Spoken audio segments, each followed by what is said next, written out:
on this special day, I'm going to be taking a look through Starforts and the correlation between water cymatics and the connection with water.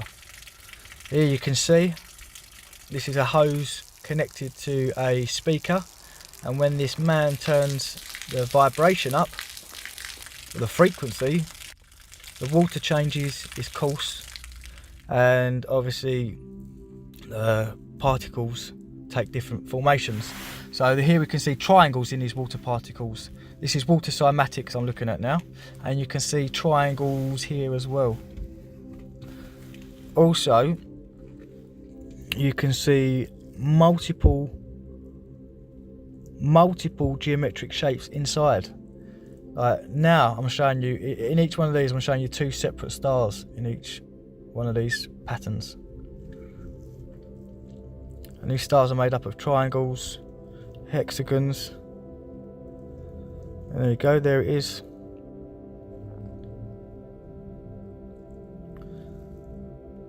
I couldn't believe it when I found it. Well, not found it, it just all clicked.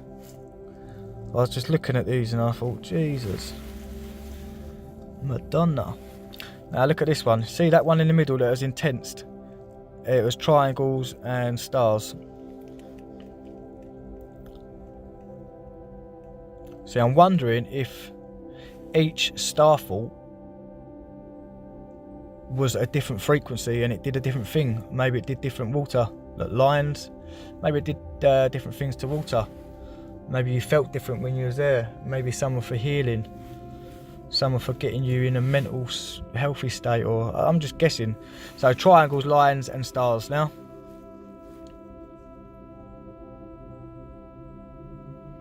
And here we go. Triangles, lines and stars.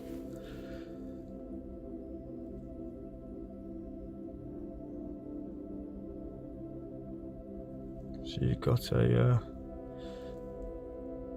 6-point curved star. Here it is, zoomed in, looking beautiful. Absolute bit of nature. And again, just proving, here it is, a 6 curved point Starfort.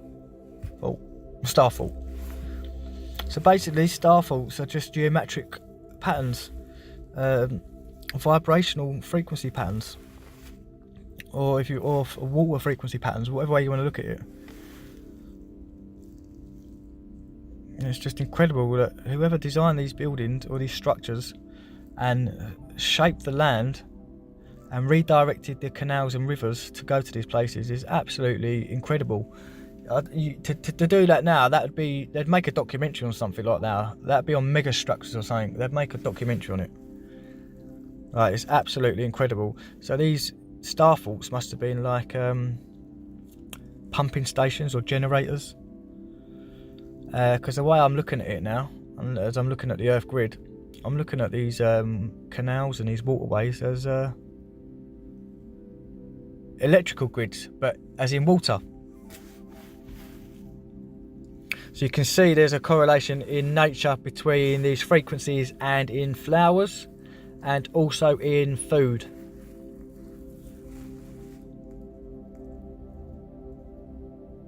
And I wanted to go that one step further and find out what frequencies these actually were, but I've managed to get hold of them.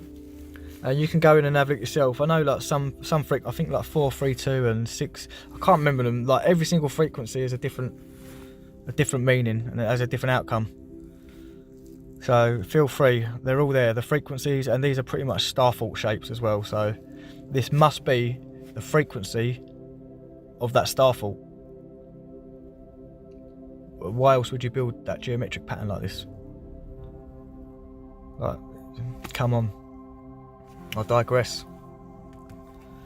So let's have a look. You got 106.9 hertz. I can't remember what God was. Was it 112? I can't remember. Or 111. So, like I said, water and electric remarkably similar. So you to work out power, it would be the flow rate times the pressure, which is the current times the voltage. It's the same terminology in water. You use the same calculations to work out the same sort of stuff. I actually went to college in Malta for a month to do electrics, but I had to leave because there was a big, even though the man teaching it, the professor was Maltese, he was speaking English, I was the only English guy in there, and it was just a nightmare. Like he was, when someone asked a question, he'd answer back in Maltese, and it was just a nightmare for me.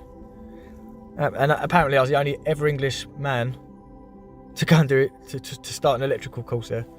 Anyway, so you got the cable, or the water, sorry, running through the Starfort. So it looked like that, just that last picture looked like it was going to a substation before it went to the Starfort.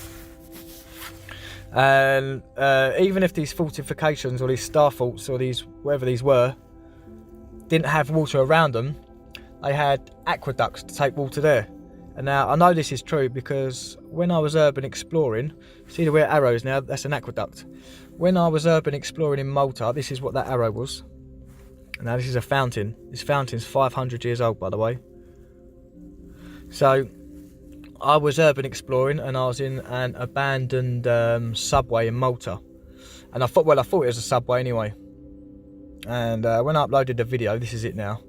When I uploaded the video, some professor from the University of Malta said this is actually not a subway tunnel, this is an ancient aqueduct, and this used to convey water from Valletta, which is one major starfort, to another major starfort, which is Mdina, and this is the old capital, Mdina. Very dark as well. And I find that remarkable. Looks like it's also been and it's crazy that I was in it before I even knew what it was. The knights. So this is now, I'm going to give you a little glimpse of what an ancient aqueduct looks like. It's their sort of like technique. It was probably about 2.5 metres width and about 2 metres high. So I was extremely lucky to go and live in Malta.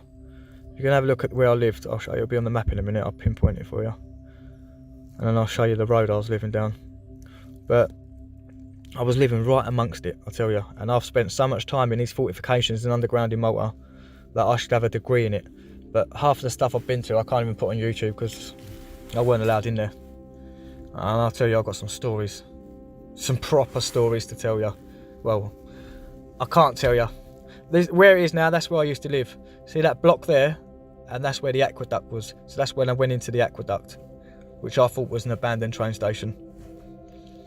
And obviously, like I said, that aqueduct went from Valletta to Mdina, and that fountain was a little draw-off point where you can get fresh water.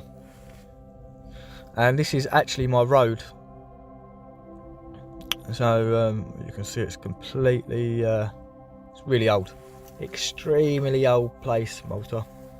Especially where I am, but it seems like they just built over everything. They just covered them up the road. There's been a mud flood there, clearly, 1,000,000%.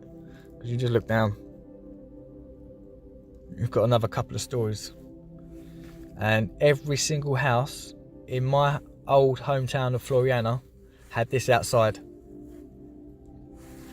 The reason I'm showing this video anyway is because at the end of this road, one of the houses is actually Eni Malta, and they use this house as a substation, and from there you can see cables being distributed underground from there. So it goes to prove there's subterranean tunnels all under this place.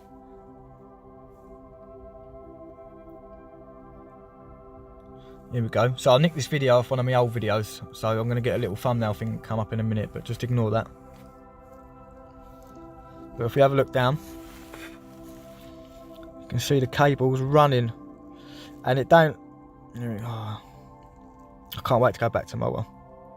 You see? So there's a good layer, or a couple of levels just been covered up in Floriana.